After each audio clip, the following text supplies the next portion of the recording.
Welcome back to the Bar Talk podcast. I am Andy, your host from Inebriart. I feel like I'm rusty at doing this. I feel like this is my first time. Yeah, you didn't sound confident where you were from. Do you want me to try again? You got a map behind you, buddy. Just look at that. All right. It doesn't. You can't see Massachusetts. It's over here. Welcome back to the Bar Talk podcast. I am Andy of Inebriart. I am hosting today with Jordan Chabot of the Speedwell. Hello, everybody. With Dan Mahoney from Stats. What's going on? Fish, our editor, producer, all-around guy. Hello. And Mike Morway, friend of Inebriart, on episode 2 of the Inebriart podcast. He's been around forever, and Jordan says he built Plymouth with his own bare hands or something like that. One of the founding Godfather chefs of fucking Plymouth, and don't forget it. Jordan's drunk. He's also famous. He's also famous for setting the precedent of chefs bringing snacks on the Inebriart podcast. So for that, I will always owe him. Welcome to the show, Mike. Is he there, Mike? Uh-oh, Mike froze. Oh no, Mike! We lost our guest with him. He's like, I'm out. Speak to me, Mike. That's it. A good pose, though. Yeah. There he is. He's back. Is he back? We lost you for a sec, Mike. Oh, no. He's frozen again. No. Oh, geez. Brady must be playing some real good video games, tying up the bandwidth. Oh, I bet you that's what it is. Let me see.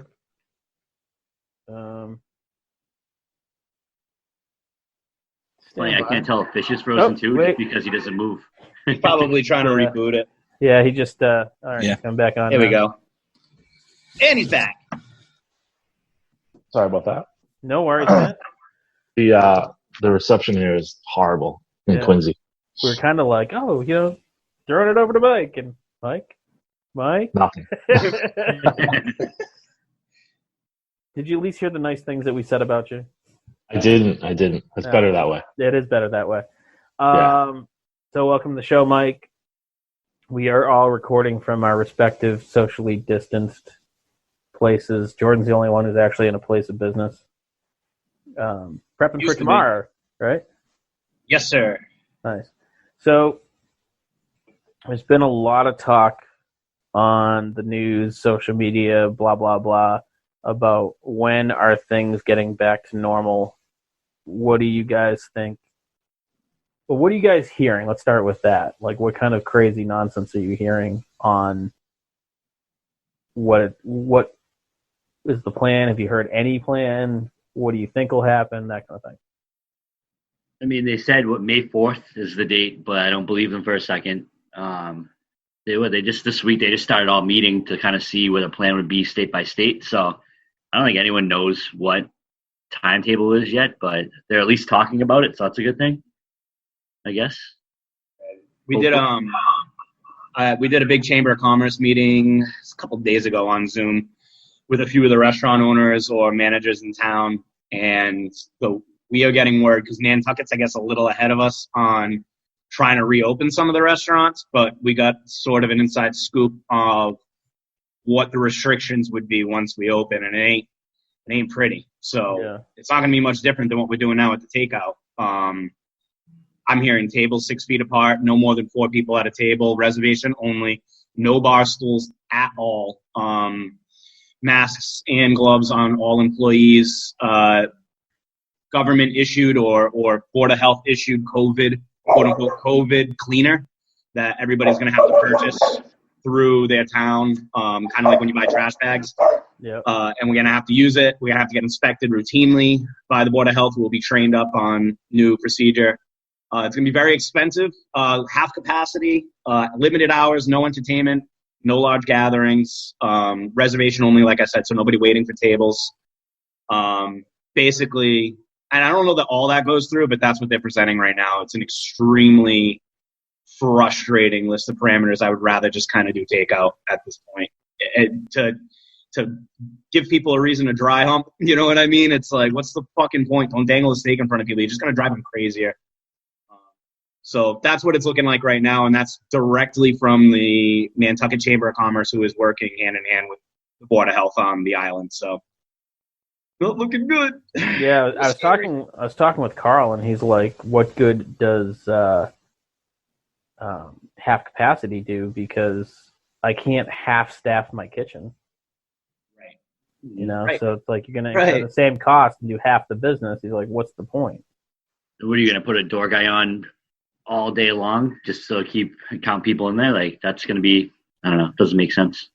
They also want to limit it to one person per bathroom. Now, Speedwell's designed that way. It's a single occupancy, 3 single occupancy bathrooms, but they were basically saying you have to limit to one person in a bathroom at a time. And a lot of public places, as you know, have like a urinal, a couple stalls. They only want one person at a time, so they're saying basically you need to fucking hire somebody to watch the bathrooms. You need a bathroom bouncer, and I just don't fucking understand how that's gonna be feasible. And it all plays into this PPP loan that we're getting, not getting, or whatever. You know, they want you to use it for payroll, and that's awesome. But you just gave all my employees an extra $600 to do nothing, and now you're asking me to have them come back, work for less, and then you're limiting the amount of capacity in, so I can't overstaff to pay off to use up that PPP loan. So I can only put on half the staff because you're only giving me half capacity. It really doesn't fucking make sense to me. I don't know. I can't wrap my head around this. You got to pay the loan back too eventually. The whole system, it's not going to work. It's not going to work. Someone needs to think outside the box. Pun intended, right? Yeah. Outside of the box, like take Yeah, literally. Yeah, I don't know. It's crazy. You've been open every day, right, Dan? Yeah. So what do you think you're going to do if they instill something like that? Are you just going to stay with takeout, or you guys going to take a shot at that? You guys seem the more motivated out of anybody. I have a feeling we'll at least try it out and see what it is. I mean, it probably depends what the definite guidelines come down. Like, we've heard half capacity, so that puts us at 100 people. We have a big enough space to kind of separate tables out, but like, you go on the weekends, it's all bar crowd. Like, they're all crowding up in each other's face for no reason anyway. So right, I have no idea. It's going to be interesting. Like, I have a feeling we'll try it because, I mean, for one, I don't want to just box takeout food anymore. But who knows? Like you said, it doesn't. Like you're talking like that. They're going to make a lot less money and all that stuff too doing it that way. So who knows? So if they're not allowed to have bar stools, does that mean you can stand at the bar, or is just the bar itself shut down? And the weird sort of thing, this is where all the gray area comes in from what I read. It's like you can only be within 6 feet of a family member or your wife or whatever, your kids. How are they going to fucking regulate that? So I had 2 guys come in, they're best buds, you know what I mean? And they stand near each other at the bar closer to 6 feet when I'm going to tell them to fucking break it up. Like, right. What am I supposed to do? Give fucking blood tests? 23andMe at the door? Yeah. Like, show me your license. Right. Here's your birth certificate. Or like, I get that trying, but it's just like, try a little harder, I guess. So just don't try at all. I don't know. It's just so fucking frustrating. Or like if you have a roommate, you're not going to be related to him. But if you live in that close quarters, if you get it, most likely the other person's going to get it. So it's like you're living less than 6 feet away from each other. So why wouldn't you be able to be in 6 feet proximity? I mean, some of it just seems so scattershot and impractical. But I mean, I get you need to do something, but yeah, they're getting the pressure from both ends. Of they're course. Seeing the suffering from the unemployment, but they're also seeing the suffering from the virus. So they're doing their best to please everybody. Really, if you look at the countries that have succeeded, not succeeded, but are doing well with this, like Singapore, they just fucking shut it all down for like 3 weeks. I don't want that, but if that's what's going to fucking end this so we're not dealing with it for another year, then shut it all down for 3 weeks, man. Like, just fucking, I guess, I don't know. When you're in a totalitarian country and you can control your people, it's a little easier. But, I don't see this sort of, it's like make up your mind, you know? Yeah. Are we doing this or are we not? Yeah, for sure. I mean, I'd rather just say, like you said, shut down for 3 weeks and then we're going to get back to normal instead of just like, well, no, we got to keep doing this, but nothing's going to change. Like, I don't know. And I mean, the federal guidelines that I read the other day are just like bonkers. So like their first or second stage was to open sporting and concert venues with social distancing measures in place, but keep restaurants closed. And I'm That like, doesn't make sense at that all. makes no sense whatsoever. Other than it came from this administration, which makes sense in that regard. Billionaires who support politicians own sports teams. No, That's what makes sense. I understand how it happened. It's just Right. how do you sell? Well, the restaurants that are, I forget the restaurants that are representing the restaurant industry in the government right now is like Applebee's, and there's no like Jordan's not there. The small businesses are not Jordan, being represented by anybody. It's just like it's only it's the $1 billion restaurant industry group that is speaking directly to the government right now. So, and they can afford all of this. Oh, especially because they're the ones that got all the fucking PPP loans. Exactly. They can definitely afford it. Yeah. You know what I mean? And it's just, and again, like to Mike's point, like these people have no touch on what a small business restaurant really does. They have no idea. They're production facilities. They're not fucking restaurants. Right. They might as well, so why are they the ones representing us? And it's just like Mike said, it's money. It's this country's so fucked, man. Like everything's just so money driven, even to the point where something we can all be affected by and hurt all of us. We can't even come together on that. It's like, if we can't figure this shit out, then forget about it, Sorry, there's my rant. There it is. Yeah, that's rant number 1. And you didn't even black out for that one.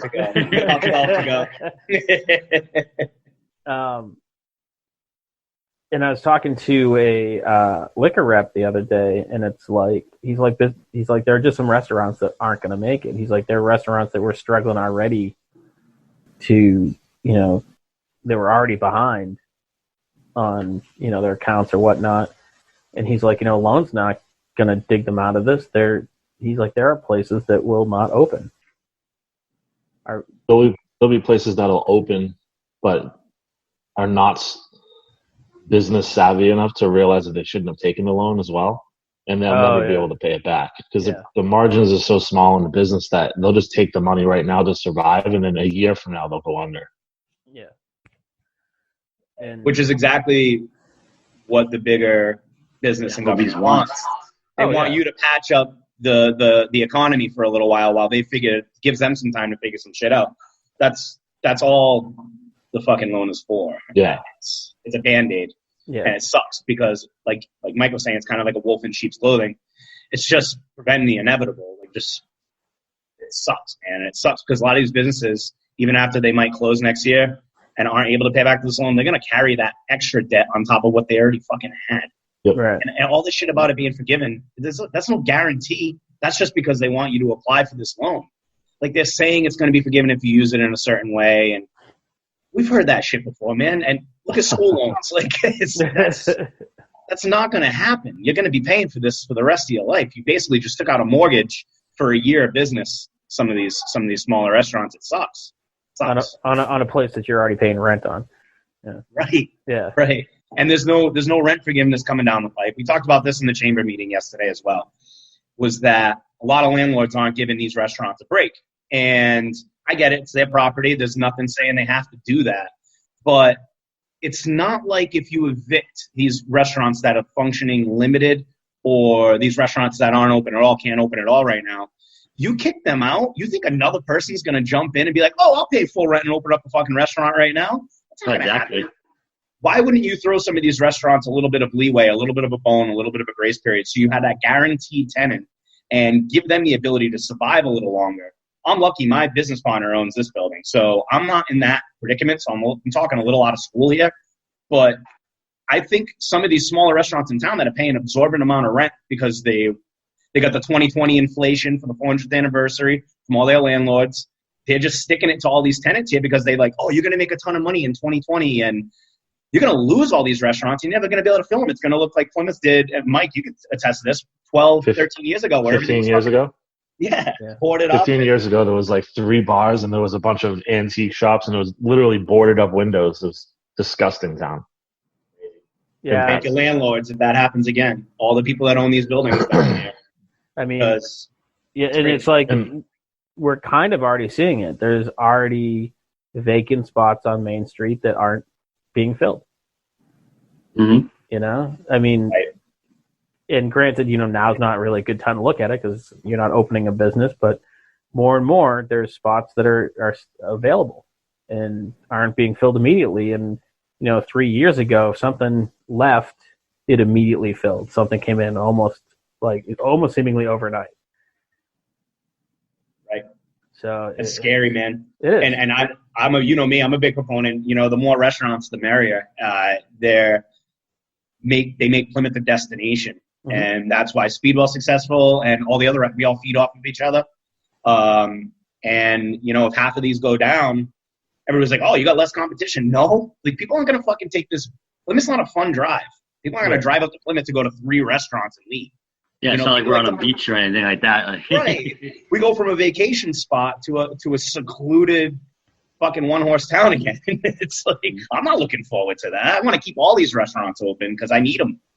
Do you think that, right now, and I think we've all talked about it, how everyone gets along so well and is very supportive. Do you think if we start heading down that route of being back where we were 15 years ago, do you think some of those friendships are going to get sour because it is going to become more competitive, or do you think these people are be able to kind of put that aside and still work the same way they have? I don't know. Mike, you were down here when it was that short. You were at T-Bones, right? I opened T-Bones, yeah. Yeah. So was it was it super cutthroat back then? It was basically you guys, East Bay. No, was East Bay even here? Yeah. Everyone. So the restaurant business is it's like a family. It's got nothing to do with Plymouth or whatever. Just the industry itself breeds the family mentality where people help each other out and take care of each other. I think that's always going to be like that. I don't think it's ever going to turn into an ugly business. The corporations, with why I've been preaching about anti-corporate restaurants forever, is that they don't give a shit about their people. They're just dudes in suits. But we all bleed through this together. I think it'll be fine. The restaurants closing will be very strange with the staffing is going to be interesting. That's where it might get a little competitive, is some people might take advantage of it, payroll wise. And if you have, right now, I'm sure there's a shortage of staffing on the South Shore. I haven't been there in years, but well, right now, 25% of them are unemployed. Yeah. And then if 30% of those restaurants go out of business, which is probably going to happen, then you're going to have less jobs and more people looking for jobs. And that's where it's going to get a little strange, where it's going to be this guy used to get paid $18 an hour because he's a great cook, but now he's getting offered a job for $13 an hour. And it's take it or leave it. And he's got a family to support. Or the immigrants. I always worry about the immigrant side of it too. In Boston, that's 80% of my staff is all immigration. And they're not being taken care of at all right now. That's something nobody even thinks about. We were texting back and forth a week or so ago, and when you brought that up, I was like, "Oh yeah, I didn't think of that." They're hurting right now. They're 2 months in, 6 weeks now in Boston, right? Something like that. No unemployment, no nothing. They're just kind of bleeding, and they can't leave, can't go home. Everyone's just trapped. They're just scary. Yeah, they can't travel anywhere. No. Yeah, it's weird. It's one of those things that no one ever wants to talk about because it's super political. Immigration became super political, but it exists 100% in this business.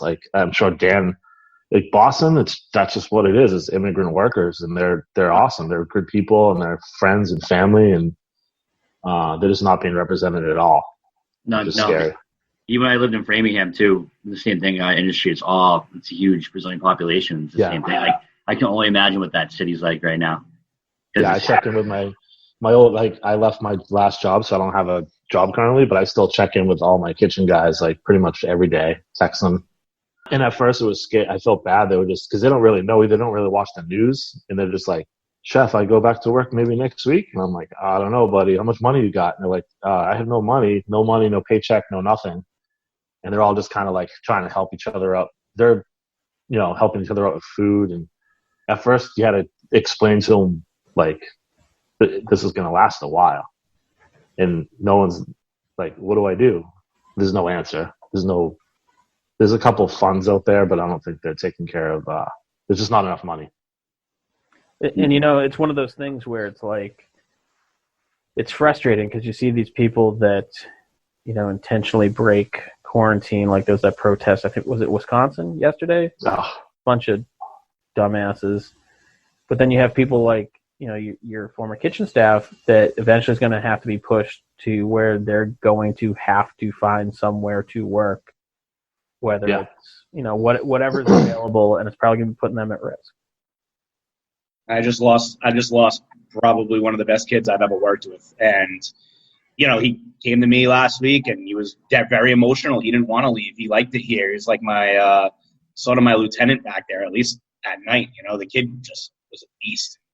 Good heart, and he's worked here for a little over a year now. And got a job at the Cranberry Bogs, full bennies. It's hard work, but it was full time and not this bullshit takeout I'm doing right now, or I'm barely paying the guys. It's so that hurts. And he says he'll come back when this shit's over, but I'm not gonna be able to match full bennies. We're never gonna get. It's gonna take two years to get back to where we were before this started. That's what I'm projecting conservatively is at least 2 years for me to get. I did a record week the week before, and this is before there were any talks of quarantine or anything like that. It was Speedwell was on fucking full bore, and I had the best staff I think I've had since day one. It was like I'm on vacation. I'm able to do that now because I got good people. And my last day of vacation, that shut down the NBA and shut down my restaurant a couple days later, and now I'm losing my best staff, and looking back at the week before this started as the best week we ever had in sales, and now I'm putting up $5,000 a week, and all of that either goes to the staff or to rent. I'm breaking even to open up a takeout. It's fucking crazy. It took like 4 weeks for my head to really wrap around, like for my brain to process it, and it finally is, and I'm like rocked, man. I'm like genuinely nervous and scared. I'm gonna keep pushing, but do what I can with what they give me, and I will be open when it's over with. But it's crazy. It's like the staffing thing is nuts. I care about all these kids, and I'm gonna lose some of them. It sucks. And I'm curious to see kind of what the long run effects are. Just like there's always those things that will happen or are happening, and you don't notice until like after the fact. I'm sure we're going to lose breweries too. There's so many microbreweries, and it was such a competitive market that I'm sure some of those are going to close down. What else is the effect going to be? Because, is this going to, this is probably a terrible thing because I'm sure, that we don't really care as much, but like the car industry, all these people who are commuting and going to work or out of work or, not being able to afford, their car payment, it's all these kind of like the economy is so interconnected that like when one part shuts down, it's a ripple effect. It's going to be a long time before, things are back to normal. I don't know if I'm going back to work, frankly. Right. Right. Everything's getting washed out. Everything's getting diluted. So like Speedwell is a good example, but that, like you said, that translates everywhere. Everywhere was booming. And everybody was doing like record numbers, but people were busy. Unemployment was at an all-time low. We were thriving. People were figuring it out, and it was just too much of too much, and all of a sudden, flip of a switch, we're going to be building it back up from scratch again, almost scratch, and it's crazy. It feels eerily like 2001, and I was 16 when 9/11 happened. So it's kind of hard to put it into words. I was working, but it wasn't, I was a kid. Now you're an adult, and it's like, it's a lot bigger than not taking anything away from 9/11. But this is going to last, the effects of this are going to last a lot longer, if not forever. Yeah. I don't think we'll ever get to the point we were before this happened. Hopefully people come out of this. If you remember 9/11, people were pro-America. Everyone was neighbors and, whatever. I'm hoping that after this, people really basically tell the corporations to go fuck off. Like, if anyone in Plymouth goes to the fucking Olive Garden, then you're an asshole. Buy from Farmer Dave. Like, go to the local breweries. Stop buying Miller Lite or whatever. That's the first thing you should do is buy American, buy local, which we've all preached about it in the business for a while. But this is kind of the time where the only way people are going to stay in business is if everyone kind of like bonds as a community. like it was in the 50s or whatever, back in the day when everyone knew the butcher, everyone knew the local restaurateur and the milk guy. And I don't know how many car dealerships are in Plymouth. You're talking about cars, but I think there used to be like the local dude, like Mike's Auto Sales or whatever. And it was like the kids went to school in Plymouth, and that's kind of step back to that whole mentality of locality. Like local shopping would be not a horrible thing. Yeah. And it would make everyone survive. Like if something has to go, because what's going to happen, I think they'll do it quietly, but the corporate restaurants with the money are going to price gouge and try to put Jordan out of business because they can afford to. And hopefully people stop like being dumb. Pay the extra $2 a plate and go to Speedwell. You know what I mean? If Chili's has cheaper wings, who cares? Like they don't taste as good. It's not going to be as good, yeah. A lot of people don't. Like I used to be fascinated when I lived in Plymouth, and I would see the parking lot at Olive Garden full, and I'm like, yo, like who are these people? There's so many restaurants around here. Like if you want pasta, go to Mamma Mia's. What are you doing? Like the Viscarellas are from town. I don't understand this, but now it's kind of that time where people hopefully will put their foot down and be done with them.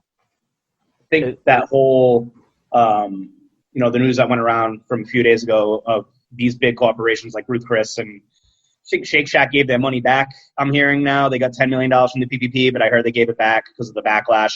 I think that is, say what you want about, these big corporations taking this money, but if Shake Shack legitimately gave that money back, I think, much to Mike's point, the pressure is really going to come on these other corporations that took this money and are looking at this as an opportunity to get rid of the small businesses that have been affecting them. I think the public's going to get pissed off, and I hope you're right. When you spend money local, and I know everybody preaches this, but it's true, you're giving it right back. It's going to come back to you. If you spend money on me, now I have an extra buck in my pocket. If I'm spending it local, it's going to end up at all circumvents. So you spend money at Olive Garden, it's just going to go to their headquarters, and it's going to go to the CEO that makes $50 million a year. And if you want to fund that guy, go right ahead. But they don't seem to be having a hard time getting funding. Don't do them any fucking favors. And I feel like Plymouth actually has a pretty good mindset as far as buying local. I mean, we still have the corporate places, but I feel like if you go to Fridays on a Friday night and you go to Speedwell on a Friday night, that's two different experiences. You're not going to have trouble finding a seat at Fridays. Speedwell, depends on when you go, you may be waiting a little bit for a seat. And so I do think that Plymouth has a very mindful shop local, keep it local mentality. But that could just be from my experience. Mike, you were one of the OGs of that. I remember when I met you, man. You were using Plymouth gristmill grains. You were always buying your produce from the farm, and we always say it. We joke around like, I have a family and friends that ask, about nosh and stuff because they had some of the best meals I have ever had there. And I just think you were so ahead of your time, and it's fucking cool seeing now that some of that stuff that you kind of pioneered over here is like, much to Andy's point, it's farmers markets thriving. There's restaurants that are open that just buy from local like you did, and it's pretty rad. And yeah, hopefully more people follow that mentality. But I think you were one of the people that kick it off over here. So who knows? You might be our saving fucking grace, shifting people's attitudes. Mike Morway for mayor. There we go. Telling you, man. Telling you. Nosh was before its time. R.I.P. Nosh. Mike Morway, the guy would throw you out of the restaurant for asking for ketchup. I respect it. Those are the younger days. Like Matt Hennessy would throw you out of Driftwood if you ordered a Bud Light. He legitimately would throw you out of Driftwood for ordering a Bud Light. I'm saying that I think the local breweries could survive as well. It's not just restaurants; it's everything. People need to shift their entire mindset to. I talked to I can't remember. I think it was my cousin or a friend last week, and I was mentioning. It was my buddy. He lives in Weymouth, and I was like, "Oh, you ever been to Vitamin C?" And he just straight up he drinks like Coors Light, and he just said, "I don't like those hoppy beers." And I'm like, "Yo, that's a style of beer. Like if you like Coors Light, you can go to Mayflower. They'll have a style of beer that'll taste like Coors Light. It'll just taste better. But most people just don't realize that. Distilleries, like if you like vodka, go to Dirty Water. It doesn't make any sense not to. Yeah. Go see, go to a craft beer cellar. Yeah, I mean, all those things. It trickles down to kind of everything. Like, I'm sure there's like local construction companies, painting companies, landscapers. Like, you shouldn't go on Google anymore and look up. I mean, I remember when I was a kid, when Home Depot rolled into town, and I thought it was super cool. And my uncle lived out in Georgia, and he was trying to. I was like middle school or high school. I didn't understand business back then, but he was basically like, I was like, oh, it's super cool. It's this giant like hardware store, and he was like, yeah, it's the devil, because it already had been in like Atlanta. And he's like, all your friends' businesses are gonna go out. So like when I was in school, like my friends' parents owned like hardware stores or whatever, and within a year and a half, like Home Depot just demolished all of them. Same thing with like supermarkets, and we got Perry's Market and Plymouth and stuff like that. Like, people need to go to Piano Dosie's and get a steak. Like, it's a little bit more money, but I know Dosie's a good dude and he cares. It's like a third generation family. It's time to stick up for all those guys. You know that shit's fresh too. They're only buying what they can sell. So, you go to Charlie's Hardware, you pay a couple extra bucks, but who cares? Yeah. That hammer is fresh. Right. You got a fresh, yes. I bought what did I buy the other day? A fresh scraper. Well, this has been a bit of a downer. Do you guys want to do some questions so we're not like suicidal by the end? Yeah, absolutely. All right. We don't want to make it too much of a bitch fest, Jordan. All I do is fucking complain now, dude. This shit's turning me into a curmudgeon. Yeah. Oh my God, you think this is how Carl became Carl? Every day I think I become a little bit more like Carl. Was he around? My sneakers aren't white yet. But. Was he around during the Spanish flu thing? The Great Depression. Yeah. All right. So this one is from Clancy Nordness. Ever serve a fellow bartender and they never tip? That's the question. That's ridiculous. Question. That's a terrible bartender, I bet. What? Yeah. I feel like if you work in the industry, you tend to over-tip. Yeah. Everyone does. Everyone in the industry does. I tip 30%.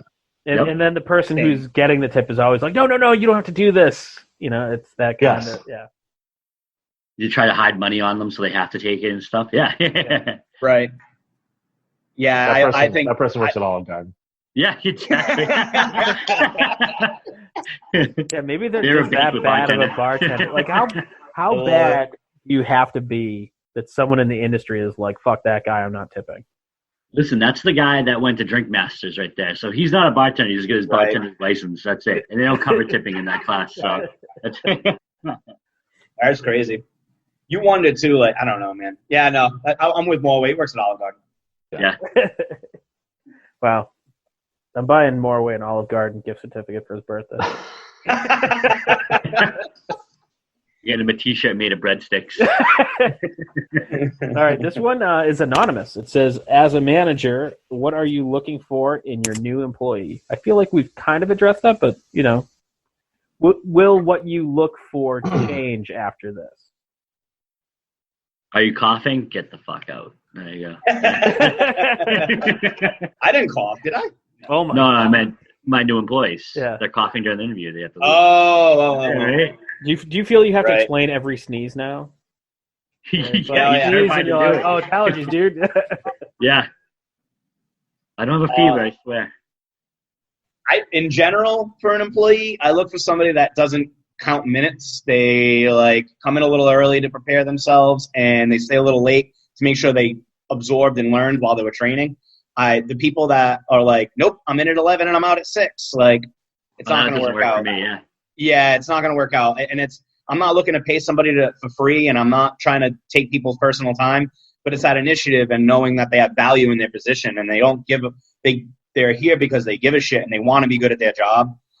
So if it takes them a little longer to learn, or if, they're not the best server or the best cook right away, as long as they have that willingness. When your teacher you would get a bad grade in class, or you're doing bad in class, and teacher's like, well, if you show you got some initiative and do this extra essay, I'll pass you this quarter. That's kind of how I approach it, is if you show you have initiative and you want to be here, That's enough for me, and I'll give you the tools you need to stay for a while. We'll mold you, but you got to meet me halfway. And I think most people nowadays kind of do. I've had pretty good luck with that. So after COVID, coughing. The COVID coughing. What about you, Morway? I agree with that. I mean, we're not like brain surgeons. It's not a really intellectual business. You can kind of train anybody to do this job. It takes perseverance and personal drive, counting minutes, and it's not meant for some people. I can usually tell. You can tell within the first shift if they're going to make it or not. Yeah. I'm just going to segue. You said it's not brain surgery. So I'm drinking this beer that I got at the Craft Beer Cellar on Main Street in Plymouth. Go check it out. They're still open. And I bought it simply because of the name, and I have a new saying, because the saying is always it's not brain surgery or it's not rocket science. And this one's literally called rocket surgery. And I just thought that was hysterical. So I'm like, that's my new saying. It's not rocket surgery. I get. All right. So this one, I'm going to read the table request, and they want to know what is like the weirdest table request you have. And this here says they got a request, and it says, it will be my wife. I'm assuming this is a reservation. It says it will be my wife Molly's birthday. So I was hoping it would be possible for there to be flowers, purple if possible, and candles, no preference, if possible. I'm hoping you can include a framed picture of Taylor Swift on the table to give that her other gift aside from dinner. That's what that says. I'm not reading that wrong. From dinner and stay at the inn are tickets to Taylor Swift concert. So this guy wants purple flowers, candles, no preference on the candles, and a picture of Taylor Swift so he can give her Taylor Swift tickets. Like, what are some of the insane requests that you guys have had? I don't think I've ever had anything like that. So how do you top that? That's amazing. Shit, man, I don't have one off the top of my head, but you get weird ones, right? Like, I don't know. I always think of like the birthday parties and stuff like that.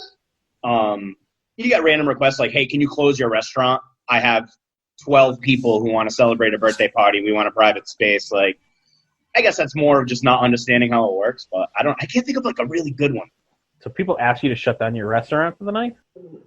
Yeah, you'll get that all the time. People will shoot you an email. Hey, Jared, was wondering, I have my sister's 40th birthday party. My sister Karen's 40th birthday party is coming up, and there's 12 of us girls just want to have a good time. We were wondering if Friday, April 15th, you could close from 6 o'clock until midnight for us, and da-da-da-da. And if you could have a special drink for like $1, that would be awesome. Like, I get that shit all the time.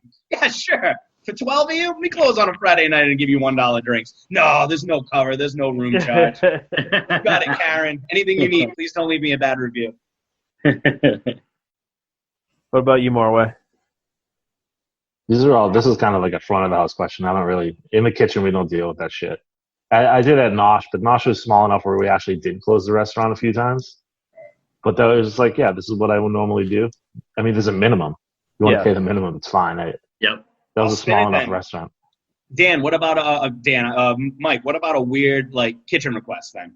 You got what's the weirdest kitchen? I know you've seen 1,000 of them, but what's the weirdest one you got? In Boston, there's just I can't remember. I guess I have that. The food world got so odd with like diets and allergies. I'm kind of just used to everything at this point. It doesn't even affect me. People just send in the weirdest things, and you just kind of like, it's going to be the most horrible tasting item they've ever had in their life. So you just go, yep, no problem. You just bring it out to the table. Like, there's just, you don't say no anymore. It's strange. You guys, but I'm kind of old. It's funny. It's like now that we do all our orders on like tablets and stuff, like people just type in the weirdest requests, and I was like, I can't fucking do that. Like, well, you're asking for things that we don't even have in house. Like, people do that on Resi. Do you guys use Resi or the reservation apps? Yeah. Like every night, I would always go through the reservations before dinner service, and some of the requests on there were just hilarious. Like, people just type things in. Like, I would like to sit on the roof deck. Like, yo, we don't have a roof deck. Like, how much effort did you put in? Do you even know what you're eating tonight? There's pasting copy it to every place. Like, maybe one place would give me a roof deck seat. Yeah. we got a pretty customizable menu at Speedwell anyway. It's kind of like put whatever sauce you want on whatever item. But lately people have been mixing sauces. I don't know if they're here all the time and they're just getting bored. So I was in the kitchen yesterday and I had someone we have a mango habanero sauce, and I had someone mix that with butter garlic. That just sounds fucking horrible. Yeah, that sounds horrible. Oh my God. And then the other day we have a garlic Parmesan sauce, super creamy, a lot of Parmesan cheese in it, blah, blah, blah, blah, blah. And then mixing that with like teriyaki bourbon sauce and I just don't get it. I'm like, are you that stoned? I know weed's legal, but like, that's fucking. They're just looking at the. I think they hang up a menu on like a dartboard and throw dots and like say, oh yeah, I'm gonna blend teriyaki bourbon with A1 sauce and throw that on a wing. Let's see what it tastes like. Mayonnaise and buffalo sauce. Awesome. Let's go. You know what it is, Jordan? It's you set the precedence with your special sauces where you're like, oh, it's a mix of. Like Hot Mess is a mix. I'm sorry, Ex-Girlfriend is a mix of Hot Mess and Gold Digger, and people are like, I can do that. Right. Like a wing bartender that doesn't tip. Doesn't tip. All right, this is from Luke Sievers, restaurateurs. What blogs do you read to help you stay current in the business? Bar Talk podcast put out by Anivia. Yes, nice answer, Dan. But how do you stay current? Let's just boil it down. Do people read blogs? I don't think so. I don't know. Is it blogs? There's still blogs, I'm sure. I mean, MySpace. Bloggers. There's bloggers. Blog's such like a general Those word, are the though. worst. Yeah. Well, people that just post like pictures consider themselves bloggers and shit too. Foodies, quote unquote, and all that shit. But Instagram's pretty chill. I mean, if I got like writer's block on some of these kooky specials and shit, I'll just jump on a hashtag on Instagram and see what other people are doing. I follow this guy called Mr. Fryman, and he's basically a food truck, I believe, out of San Diego, and he just does the craziest fucking loaded fries of all time. So I'll just follow his shit, and, everything starts in California and ends up over here. So they got a year and a half on trends on us. At least that seems to be the way it goes. So, yeah, I just try to follow what chefs in California are doing, I guess. Not really chefs, just people more in my wheelhouse. Food truck guys, the homeless dude in someone's backyard and alley, and stuff. Snobs. Snobs wants to be on the podcast. Oh, what's up, Snobs? Oh, Jordan had to take a break. Joel. So, Morway, where do you find inspiration? Different chefs around the world. I read a lot more now. Blogs? No blogs. I read books. I've traveled. I went on I left I left my last position and I took a 6-week vacation, kind of like touring the country to get inspiration for my next, kind of like a mental mindset break. And then it was incredible. The timing of it was horrible, obviously, because I never actually went back to work. But I ate at some ridiculous restaurants all over the country. I remember when we talked last, I was like, Mike, are you moving to Tennessee to go work there now? Because I thought I was following around your trip around and you checking in online. Oh yeah, man! I had some incredible food. It was the timing of it would have been incredible for me to start the new job, but obviously this happened. But I think to go out to eat. It's the best inspiration for restaurants is to go somewhere and see what service and hospitality and food styles and stuff like that. Definitely, I think that's a huge way to do it. Is just get out there and see it yourself. Be inspired. Pictures and words don't do it all justice. You don't see it when it's in person. Great point. All right. This one is from Kayla Farrell. I get so aggravated when customers fight over who gets the bill. I normally smile and say, here, guys, I'll put it in the middle of the table and y'all can fight over it. What do you do? I've made people play rock, paper, scissors. I'll just throw it down and run away. I'm like, I'll be back when you figure it out. But I'm not deciding for someone. Because everyone's always like, I tip better. I'm like, well, I don't care. Just give me money. Yeah, same. I like the move as someone who likes to pick up the bill. Like when I go out with family, especially my in-laws and stuff, because I'm, like to look like the good husband to their daughter. Like the boss you are. I immediately will go right to the server and slip them the credit card and say, hey, just don't let anybody else pay. So if you're that adamant on picking up the bill, I think that's a great technique. You just got to beat your father-in-law because he does the same thing. You got to beat him. He walks up to the host stand as soon as he gets in. Yeah, that's what I do. That's exactly what I do. As soon as I walk, I go, don't let anybody else pay, but this is my credit card. Everything's going on this. And yep.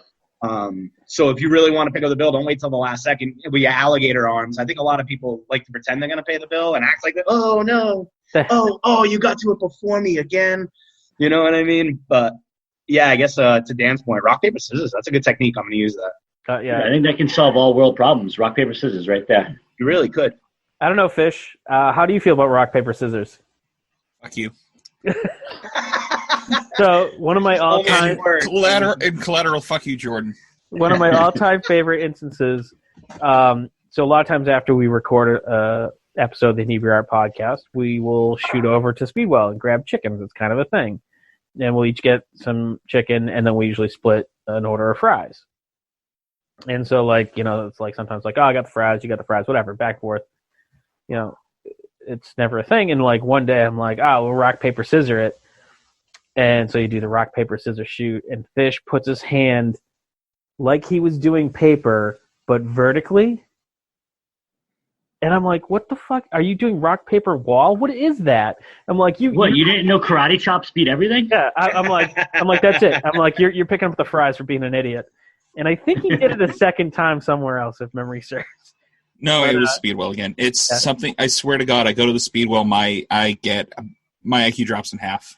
I don't know what it is about that place. I walk in the door, and it's like, no, just cold, sober, and it's just gone. Yeah. There was one day we were in there, it was super busy, like crazy busy. And I'm like, I wonder why it's so busy. And Fish is like, oh, maybe it's February vacation. I'm like, dude, it's October. And he's like, yeah. And I'm like, it's October. I think I've professionally dumbed people down. That's my job at the Speedwell. I should make that our tagline. You're doing a hell of a job. Thanks, man. Yeah, yoga instructor just went upstairs, Mike. Valerie. Hey, Val. Val. I love Val. Yeah.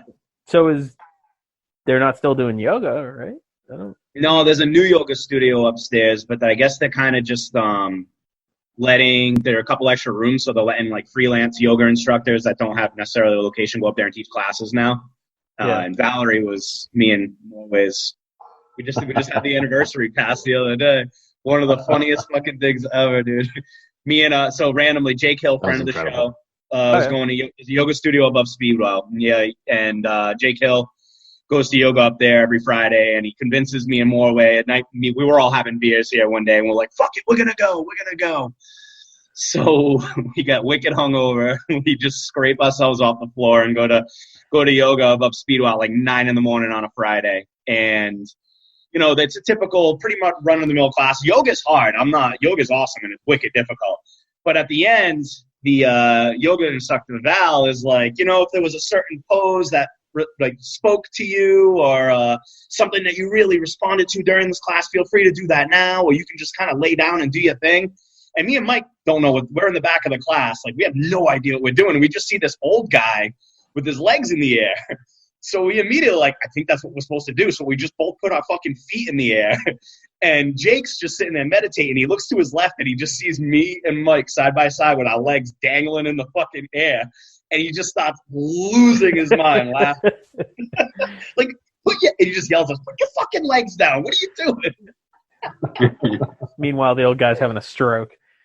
Yeah, right. Rigor mortis, dude.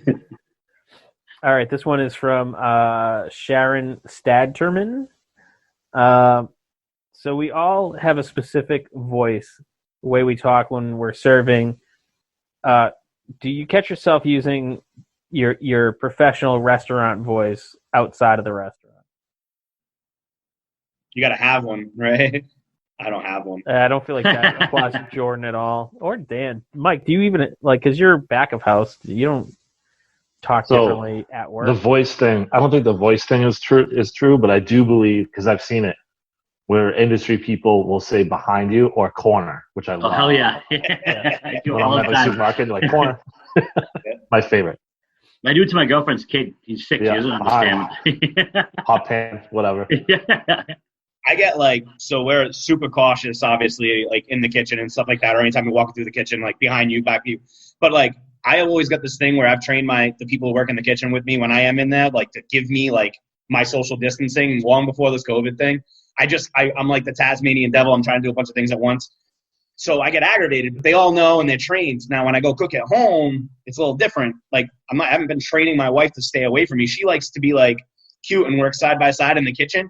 And I just give her the biggest attitude. I'm like, can you get away from me? Like, I'm trying to cook right now. And it's just that attitude. Like, I'm like, talk to her like she's one of my staff members. Like, while I'm running around doing all this cooking in the kitchen. And I'm like, you're being a dick. Like, it's different at home. You're not running around with 30 chef knives and a 500-degree oven, But, yeah, I got to get out of that. I got to break out of that. That's something I definitely take home with me. And that's one of my favorite things about, I don't know, kind of how me and Fish have evolved with inebriate art.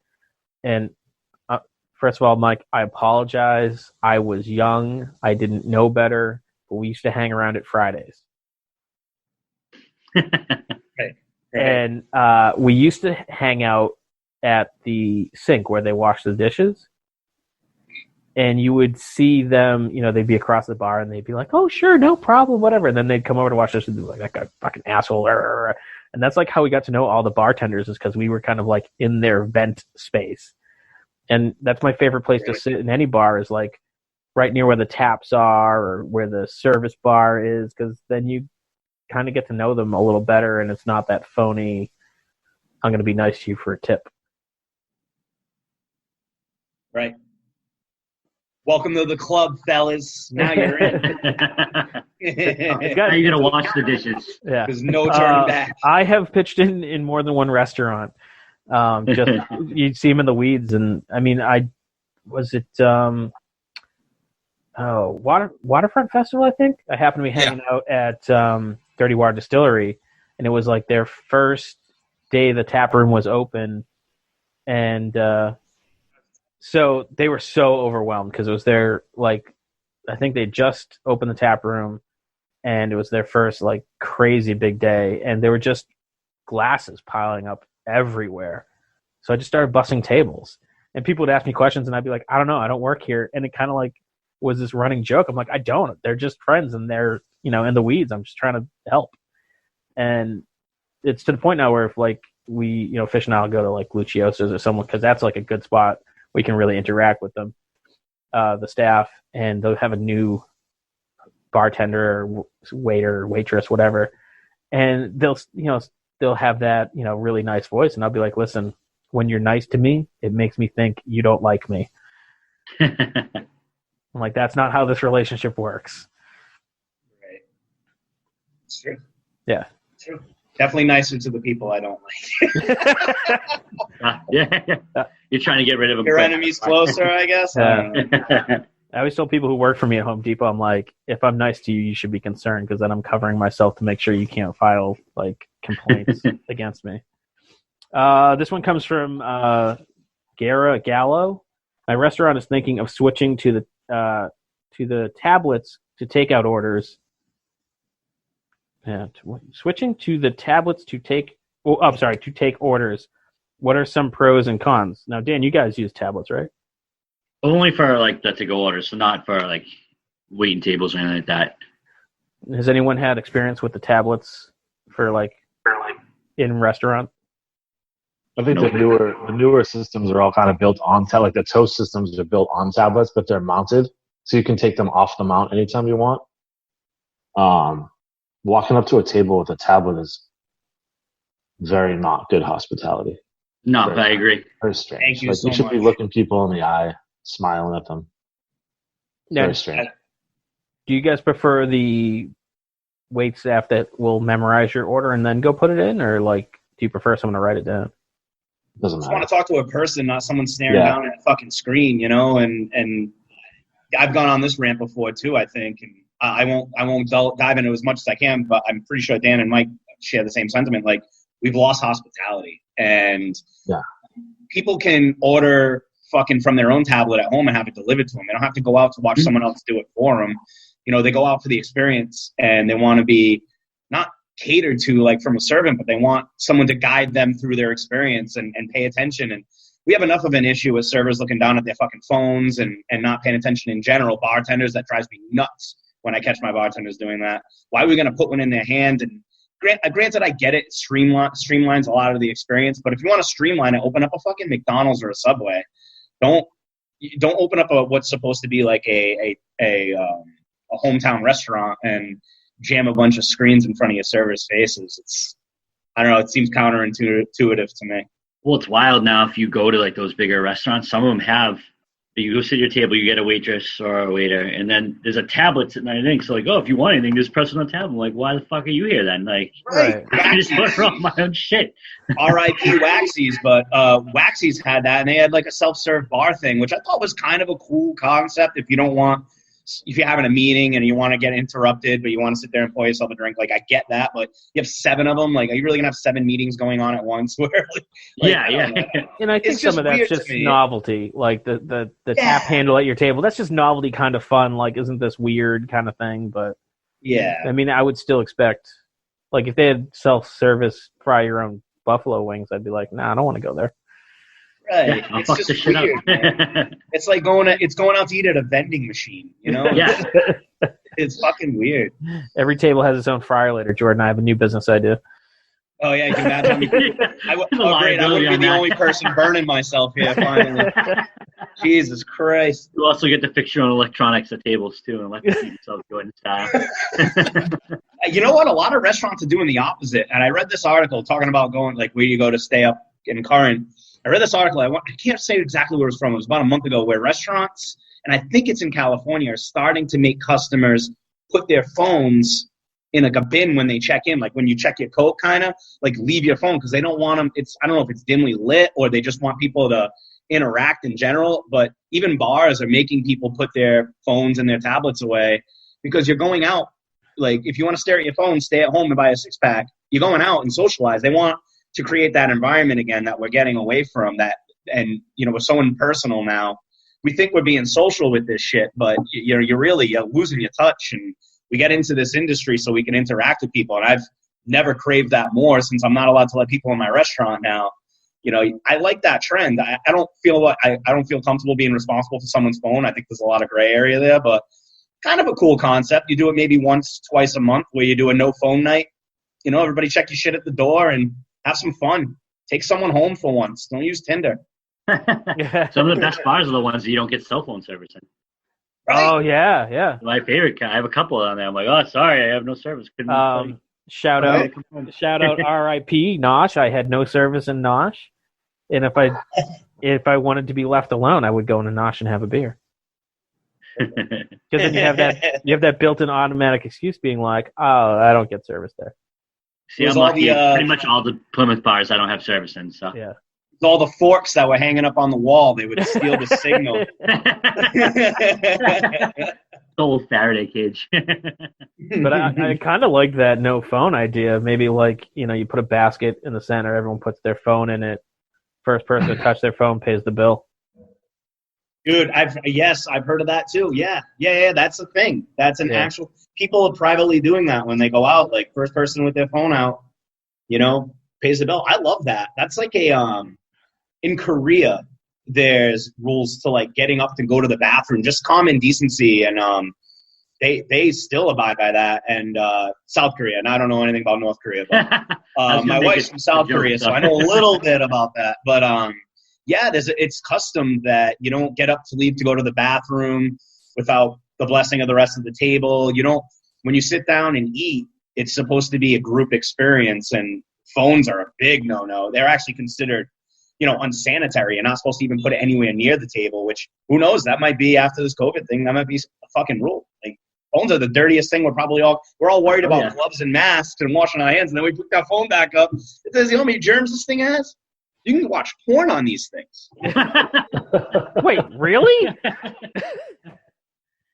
But to play the devil's advocate, and I've even had people kind of comment, is a lot of inebriart work is answering emails and interacting online with people, and booking interviews and whatnot. And a lot of times I'll pop downtown and I'll sit at the bar and I'll answer emails and communicate and set up interviews and whatnot. I've had people being like, "Oh, look at this guy's on his phone," and been like, "Yeah, dude, I'm working." Like, so Right. it's that. That's a great point. You know, if your table's cool with sitting on your phone, yeah, that's fine. That's cool for your table. You know, it's kind of focus on your table and less on what everyone else is doing. Right. Right. And I do the same thing. You're sitting at a bar by yourself. That's fine. You know what I mean? You're not there. You don't know the bar unless you know the bartender and you want to go communicate with them. But yeah, you're just going to a bar to just kind of get off the road, answer a bunch of calls and text messages. That's fine. Yeah. But even like you're by yourself. Yeah, like another good example is like if you see Fish and I and we're out grabbing a beer somewhere, a lot of times we're both on our phone, and it's because Fish is sick of the sound of my voice, and I feel bad talking to him. You're gonna start working on fake accents to spice up Fish's life. I only got one. He has one. He has one accent. It is kind of supposed to be the French guys from Monty Python, and I can only say like one thing. Let's hear it. I told him we already got one. It's not that good. Keep right. Yeah, I know. I didn't say it was good. That is all of his accents. That is his French accent. That is his Irish accent. That is his pirate accent. Well, Andy, I hear that you're unemployed, so maybe you should take this time for some self-improvement and work on your accent. Work on some accents for my new voiceover career. Yeah. I feel like every time I try doing an accent, I sound like Christopher Walken. Prove it. No. I mean, wow. I'm not going to prove it to you. Okay. This one I'm going to ask because I feel this is a hospitality thing and it's a personal pet peeve for me. Who packs the leftover food in the to-go box where you work? The table or the server? And that's from, did I say who that was from? That's Sarah Gillian. Table. Blasphemy. Table. Server. So if I'm at a restaurant and I want to take food home, I always specifically ask for a box because I don't want the server taking. Because I've seen that station at sometimes some restaurants aren't really set up properly for it. It's not. Just for me, also, it's like I don't know. It's like I also like won't ask for a burger with no tomato. I'll just take the tomato off the fucking burger because I'm not lazy. So if I didn't finish my meal and I want to take some home, just bring me a box. But I understand what you're saying. No, me and Mike are going to get in a fight here right now. See, I asked for no tomato because I don't want to waste the tomato. But that's a good point. Yeah, but see, to me, it's a good way to look at it. It really is. To me, it's just the way I am. It's not for me either. I eat everything, but my kid, like Brady. Yeah. Like Brady would be like, I don't like lettuce. But when he was little, he used to do that stuff, and I had to instill in him to not be a little bitch and just to take the lettuce. But in the same aspect, if I get tomato, I don't freak out. I just take the tomato off. Yeah. I don't make a big deal about it. But to me, it's that, you'll be like, oh, I'm all set with this. Can I get it to go? And they bring over a box or whatever. And like, I'm like, I don't fucking work here. To me, that's like, I'm tipping, I'm paying. I expect this to be part of the service. If I went into Jordan's restaurant and been like, hey man, I'll take, a pound of chicken tenders to go.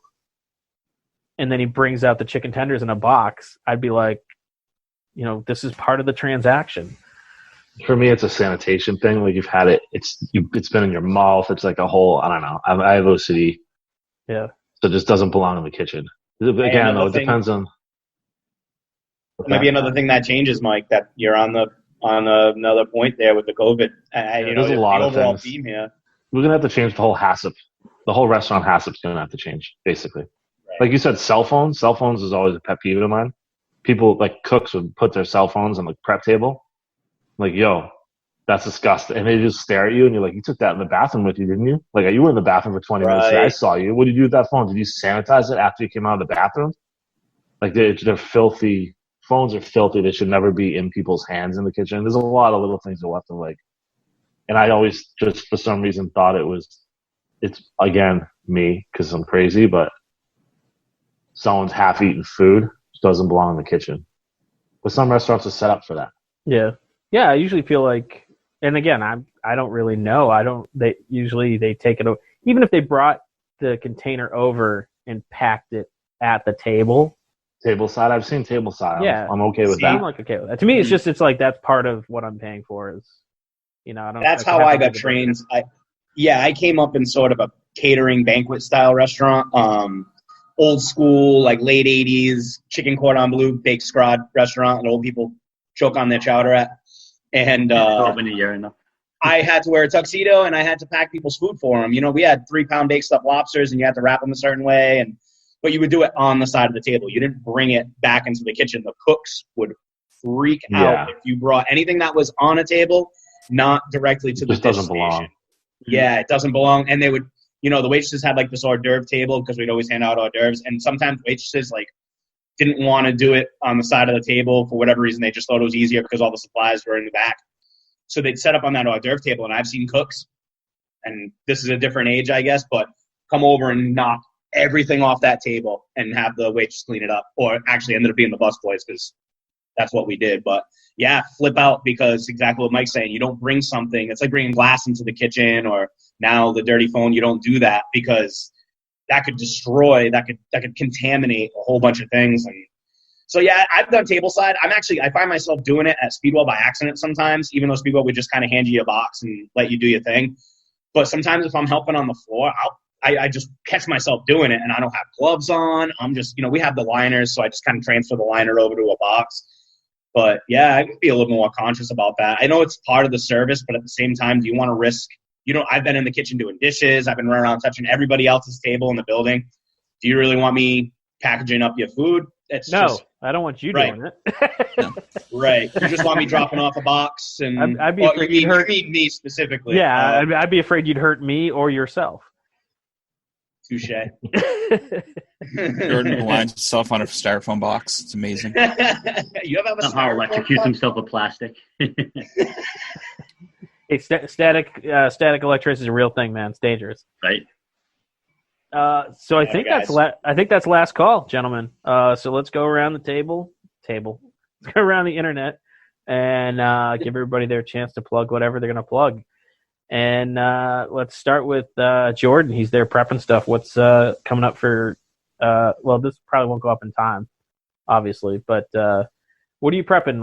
I don't know. Plug whatever you want to plug.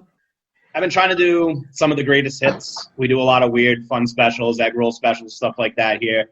And our main support through this thing has been our regulars, and they're the ones that hit me up on Facebook or know my personal number and ask me to make something. And so I've been just trying to do that. So today I made Portuguese steak egg rolls. And then we haven't been serving. One of my most popular things on a regular menu was a buffalo chicken egg rolls, and we haven't been serving that because I've been trying to keep produce at a minimum. But I brought back a batch of that. So just check in with us every week. I've been going on Facebook Live almost every day, just try to keep everybody updated and positive and pumped up. And I guess I'm just promoting that. Stay in touch with us on Facebook and Instagram. And thank you for all the support. And if you got a request, I'm taking requests, baby. DJ Jordan is here. If you get it while you can. If you do the Italian sub egg rolls, I'm in. I'll bring them back. Those absolutely. Killer. That's my thing. Yeah. My favorite. Dan Mahoney, what you got? I mean, I don't really have anything to promote for me, so go visit all your local restaurants and breweries and all that and kind of help them out. Do takeout. Don't get takeout for me because I'm too busy now. I don't want to do it. Just kidding. But definitely support people that way. Do what you can. Everyone appreciates it a lot. Like I said, I went and bought T-shirts from Jordan so I can walk back there and pretend I work there now. And, thank you, Dan. And you could write in my bathrooms and not get in trouble. Yeah, well, I do that anyway. You've never caught me. Kangaroo Jack is the best. What a dick. Definitely support local. Definitely write on Jordan's bathroom wall. And no one's going to see it. Stay safe. Wash your fucking hands. All right, Mike Morway, I know you're unemployed, but do you have any closing thoughts? Anything you want to shout out and promote? The same thing as these guys. Just hopefully everyone remembers after this is all over. Don't just support your local restaurants and stuff right now, but after this is over, fuck the corporations. Support local everything, local butcher shop and restaurants and distilleries and beer cellars or whatever. In the long run, and obviously, we have to remember who our neighbors are. Thanks, Mike. Hell yeah.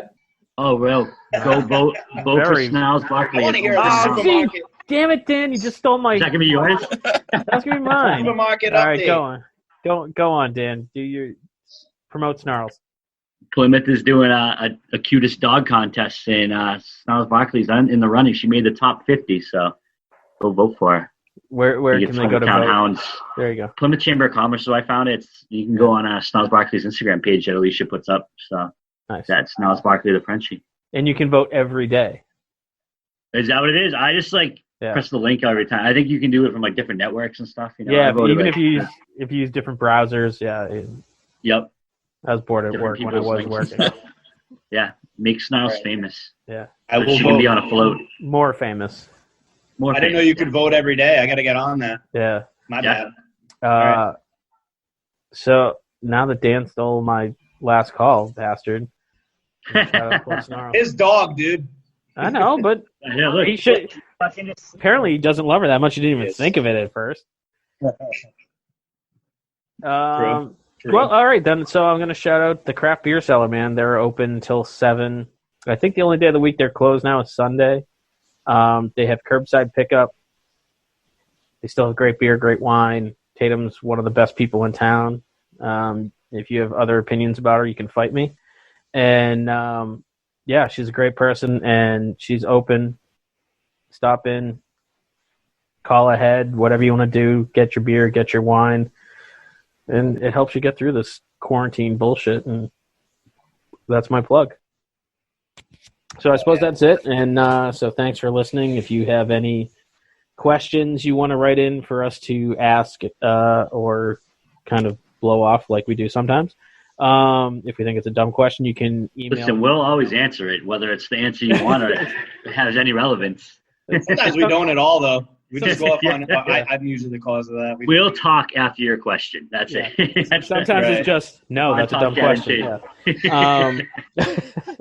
But there will be follow-up words. You can email bartalkcast@gmail.com, and we will get that there. Or you can find us on social medias at bartalkcast, Instagram, Facebook, Twitter, and that's pretty much it. I think, guys. I think later today, because these have been actual video versions of the podcast. I think later today I'm going to set up a YouTube Bar Talk cast and put up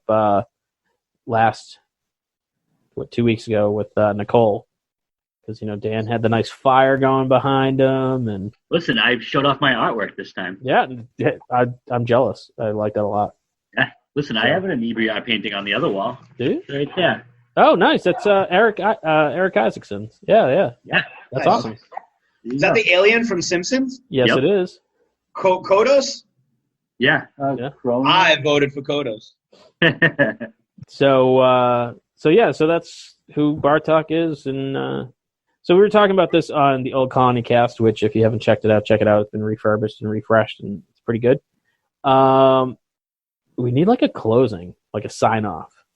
So that's your homework for the next Bartok. Our slogan should be Bar Talk, we say things. Yeah, that's not really that's not a sign off. It's so quick, it's so easy. So, all right, guys.